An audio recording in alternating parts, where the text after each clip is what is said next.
On today's 7th Circle Gaming, we analyze Cult of the Lamb, and we start you off with the full disclosure as we always do. And of course, pause the video now, or if you'd prefer not to, don't pause the video, and let's take a look at the screenshots. The first one that we're going to share with you is the home base area, from which not only are cult buildings created, but also a variety of resources are used that are going to be incorporated into the upgrade paths available to the player.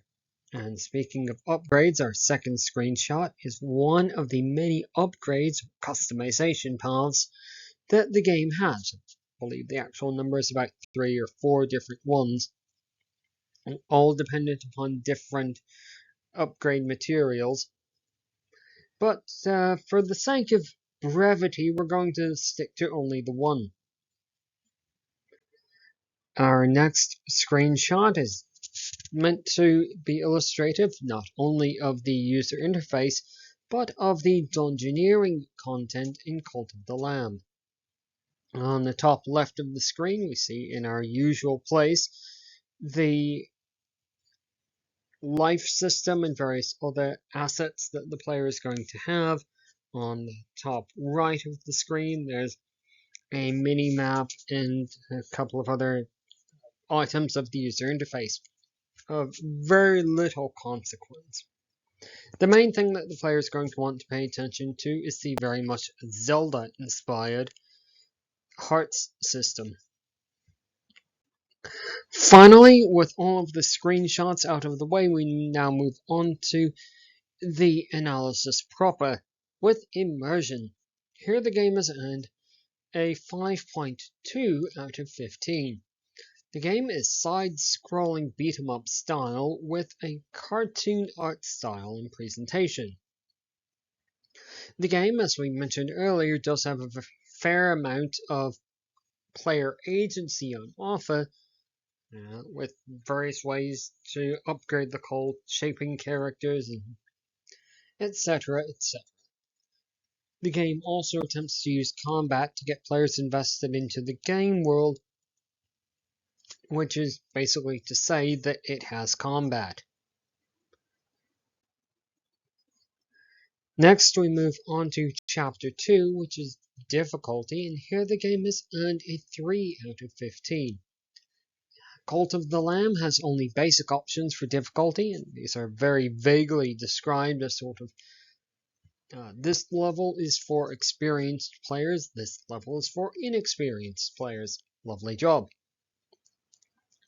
The game does support keyboard and mouse, and they are certainly usable, although the game will sort of bash the player over the head with the suggestion and the recommendation that a gamepad be used, and certainly in our experience, the gamepad did produce a noticeably different, if not easier, experience. The user interface is fairly simple and uncomplicated. The movesets don't require a lot of memorization to get right either. So what we're seeing here is a very simple game. Moving right along before we get too opinionated, let's move on to Lasting Appeal. And here, Cult of the Lamb has earned a 3.5 out of 15.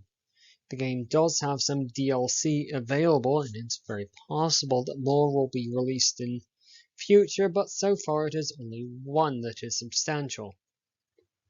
The game does not support mods in any way, although again, this might change. There is only one way to interact with the game at present, and it's possible that a challenge mode may be released in the future, but again, at present it does not exist. And the dungeon levels are procedurally generated. The game will go through pains to make that clear in the loading screens, but again, it's going to require multiple playthroughs to recognize that these rooms are arranged in a different arrangement. So the game can be played for a very short time, but in our experience, the desire to play through the game does cease rather quickly. Playing through it with a gamepad is going to affect that, and that's something that is really not a positive for any game. That not only is the difficulty level a factor in playing, how long the player is interested in playing through the game, but the control method that the player chooses to employ. So overall, Cult of the Lamb has earned a 3.9 out of 15, which, as we want to make very clear, doesn't make it a bad game, it is simply a simple game. If players do decide to purchase the game as we did, it is highly suggested that they play through the game with a gamepad in some form and not a keyboard and mouse. Certainly it is possible to play through the game with a keyboard and mouse, but we did find the experience somewhat more satisfying with the gamepad. And for those that are interested, the gamepad that we used was a DualShock 4.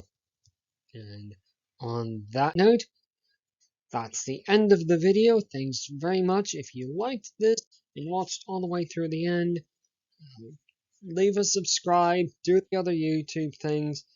Please leave a comment. I'd love to hear your thoughts or angry comments. Otherwise, from 7th Circle Gaming, goodbye.